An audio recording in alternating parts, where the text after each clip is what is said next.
So I joined the project before Tamera existed.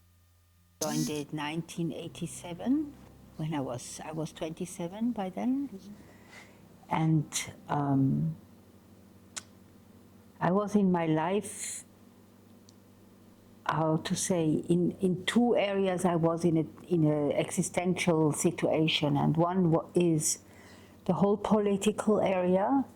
I was politically engaged. I was fighting for gardens to be not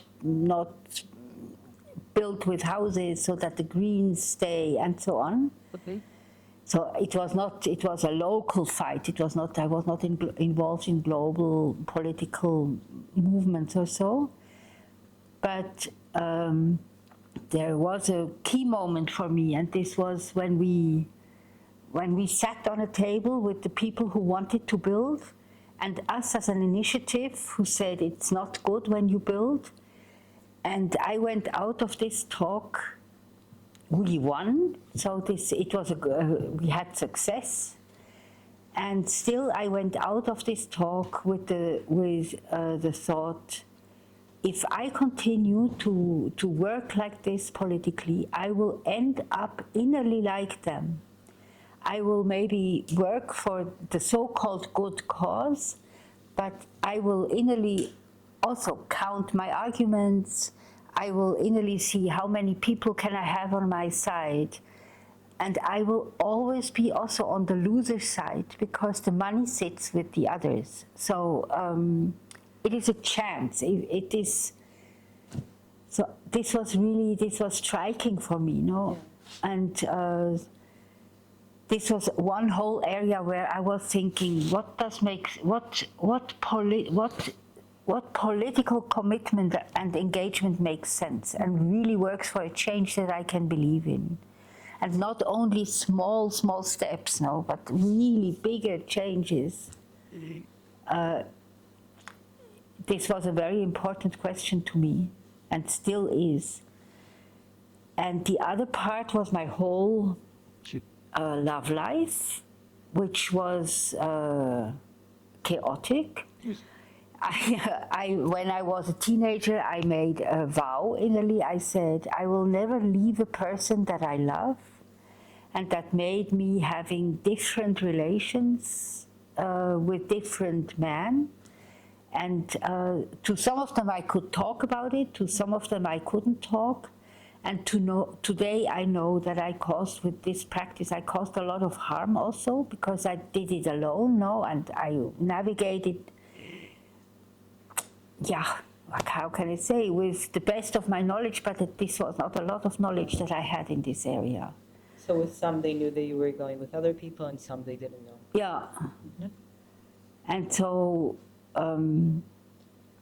I had a partner back then with whom I often spoke about free sexuality and open relationship, and so we were in talks. We were very into this, and he made friends with a woman. You know, sort of. This is how the story is when guidance comes in. No, he is in a public swimming place. He makes friends with a woman, and this woman tells him that she comes from a community with free sexuality, but she stepped out. And then 2 or 3 days later, she calls him and says, I found another one, and they even work with love. We need to go and visit. Yeah. And then we decided to go and visit. And so this was my very first visit to the project back in southern Germany then. Yeah. And for me, it was like this sort of super match, because the first speech I heard was held by Dieter Doom, and he was speaking about the political theory, so that a small group of people can have a relevant impact on the change of the whole. And this was like, wow, this is a possible way to think totally new in the political area. And the second speech was by Sabine Lichtenfels, and she spoke about you are allowed to have contact. And then I thought, wow, this is the pathway for for my other troubled area of my life. Yeah. So I had very quickly the feeling that this is the project that I want to invest into. And then again, it was like, doors open when you then make a decision I want, and then a contract that I had, a work contract, needed to be renewed. And so I could say, no, I will not sign the second part. And so I was offered the way of exit. And also there today, I would say I caused a lot of harm the way I went, because I also couldn't really explain it to people. Okay.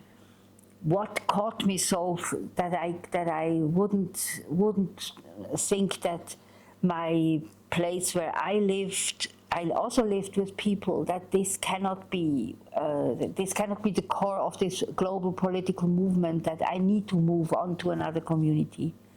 So I couldn't explain really well, and so... You had mixed responses. I had mixed, and I disappointed a lot of people, because they were counting on me, on their path, in their teams and so. Yeah. But I nevertheless don't regret this decision. Mm-hmm. I would regret maybe how I did it, or how I manifested my change, but never the decision itself. Yeah. I wanted to ask some technical stuff about it. Just where were you in Germany when this was happening? The project was in southern Germany, and I lived in Switzerland. In Switzerland? Yes. And you grew up in? Switzerland. Switzerland? Yes. Oh, okay. What kind of values guided you in these early days into this community? It was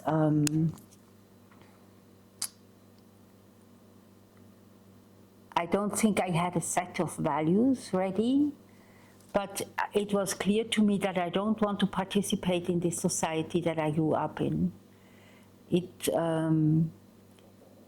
I also made my choice of what I will study. Sort of the less, the less connection to the society that I have. And then I studied prehistory, because this really is a niche. No, you are certain people in Switzerland, and they go and dig in the ground and research their ancestors' lines. So I thought this is a niche where I am not fully participating in the society, because for me to discover that there is something like animal testing was a huge shock for me. Mm-hmm. I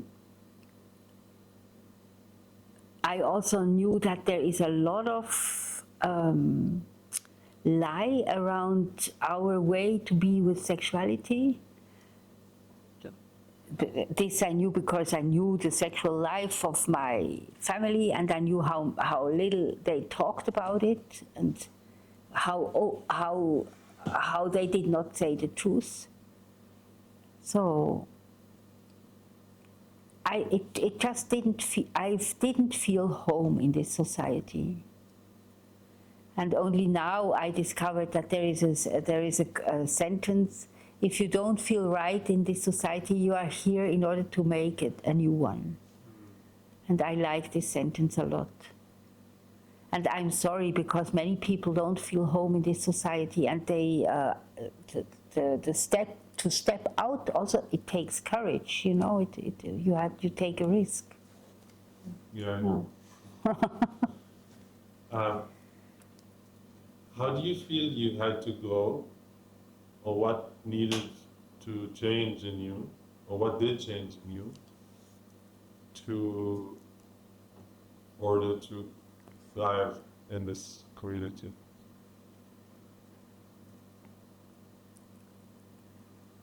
The very first years were mainly about acceptance, accepting that it is allowed to show my sexuality, my sexual being. This was my main change. that I was in a field where this was accepted, where I could experiment, where I could say what I desire, whom I desire, and it was not bound to a moral set of rules. The only thing that was counting was truth, that you are truthful and that you are respectful, for sure. And what did you learn then? I mean, I learned that it is that every human being is in his or her core also sexual, next to other stuff, but also sexual, and how much harm is caused by saying no to this truth, to this biological truth. And at the end, now, during having studied a lot in this project, I also discovered the connection between suppression of sexuality and violence. Now, there is this beautiful sentence, violence is the eruption of blocked life energies.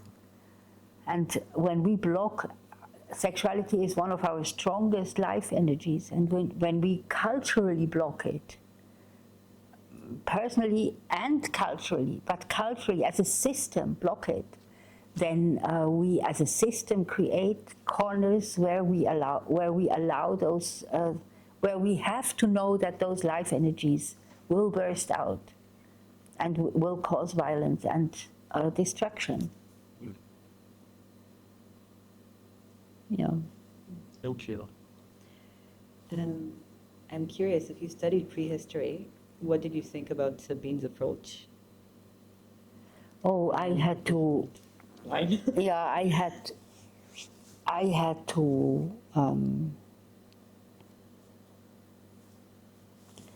I had to do a lot of research in order to find the line. But this is anyway, like for me, like this in spirituality.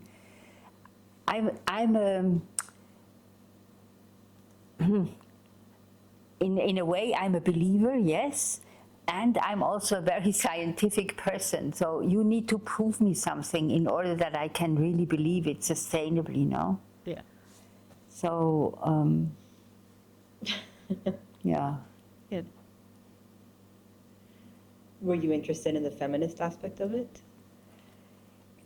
I was part of involved in feminist groups, but not a lot. I never could really connect with their borders, with the borders that such groups also build against man. I never. It was an inner conflict because I wanted to be with men and I didn't want to fight them. This was a difficult conflict for me. I couldn't resolve it in myself.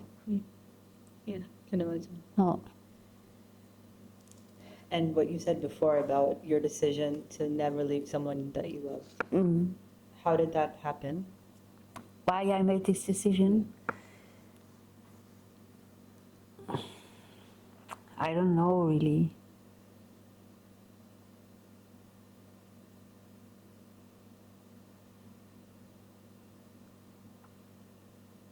I just saw so many people divorcing. My parents also divorced. And I saw that it's not because they don't love each other anymore, but because they cannot be together anymore, because there is, yeah. I don't know. I don't remember this key moment. I only remember that I had this value after a while. That carried you. Yeah, that carried me. And today, do you still feel like that you managed to do this? I feel like that, but I know that there are points where I didn't do it. So because I was not brave enough, or because I was avoiding some conflict. Yeah. Yes. Yeah. How do you deal with conflicts? Yeah. Here in Tamera, you mean? So there are different approaches, of course, and one of them is sort of saying every conflict has a learning for yourself. A very high spiritual bar is that you can observe how you innerly make things outwardly happen, how you attract things. Why do I have this conflict? Why do I have this? So to have this learning consciousness. Also, with this learning consciousness goes also a self-responsibility, that I know there is nobody that I can blame. Nobody can destroy my inner peace unless I let them. It's also one of those very high sentences, no? But nevertheless, they are true. We have to admit they are true. Can you give an example of how you think we attract the conflict or in this way?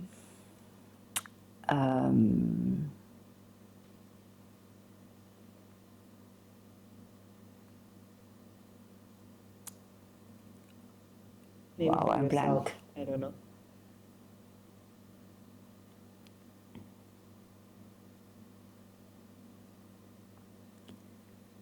No, I don't. It doesn't come. It's too hot. I'm not inspired.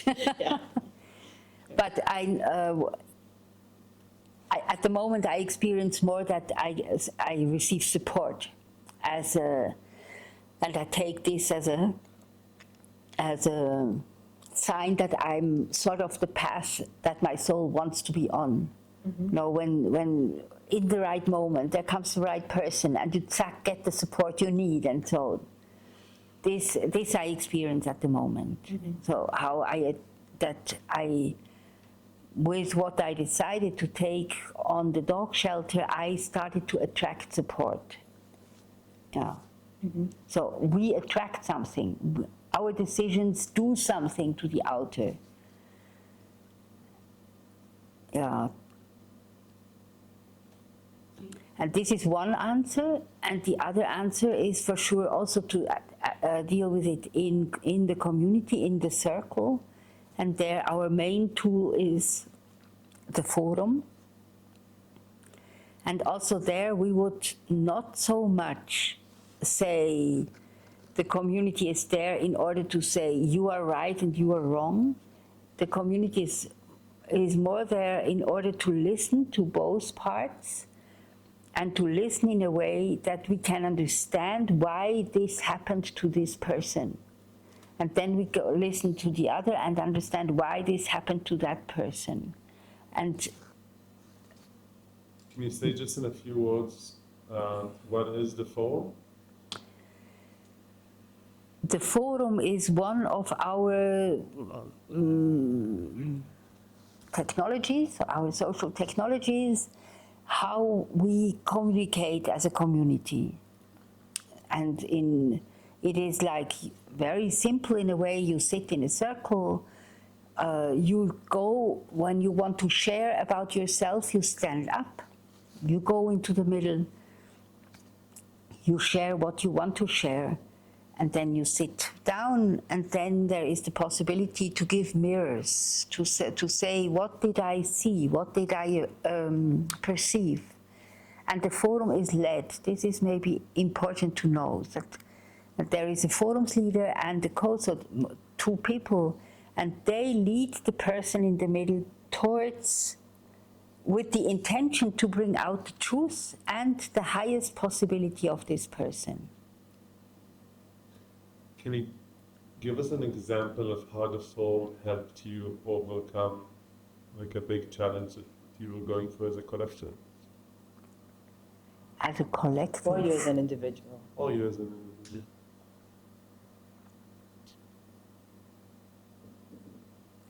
I mean, as a collective, I can say in the founding years, in the whole, when we researched a lot in the areas of free sexuality, we wouldn't have done it without forum. It wouldn't have been possible, because this new cultural approach lives from transparency.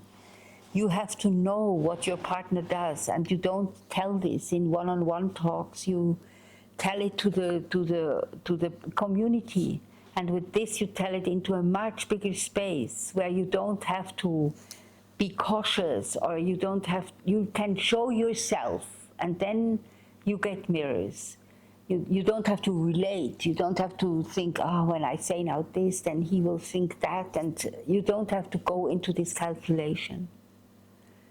This is the relief of the communitarian, or what we would call the public space. Often people are scared, when I tell it, they say, what, you speak in front of 30 people about your most intimate stuff? And yet, then I say, yes, and you have to do it as well, but in trust, this is very important that it is a circle of trust, in order to feel what a relief it is to be a public person with all what you are. Beautiful. And what did you want to know? Without Forum, we wouldn't have been able to do the research around free love and free sexuality. So this was a constant help, a constant needed accompaniment for all the processes that we, of course, also went through. Yeah. And how do you think that Tamera changed throughout time with this aspect of the free sexuality? Or free love, I would say. This is a very complex question. Yeah. And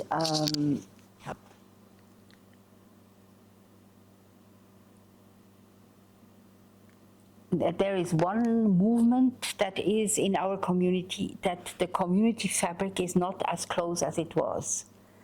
So we went apart from each other for different reasons, and I believe that at the moment we are trying to come together again, no? Yeah. And through this, the whole field of free sexuality and free love is more difficult, more complicated, causes more conflicts. This is one thing. And the other thing is that many of the younger generation became parents. And the whole education of children, or being there for children as mother and father, recreated the social structure of families than a community living together. And in our vision, we would always say the family is a very important core, and it needs its embedment into the community. And this is a very delicate walk, to embed your family life into community. A very tender issue also. And so because the community fabric is not there anymore, the family became much more dominant than it was in earlier times. And for this, then you have love couples that care for their children, and then to have in this system free love is really difficult. It's really difficult.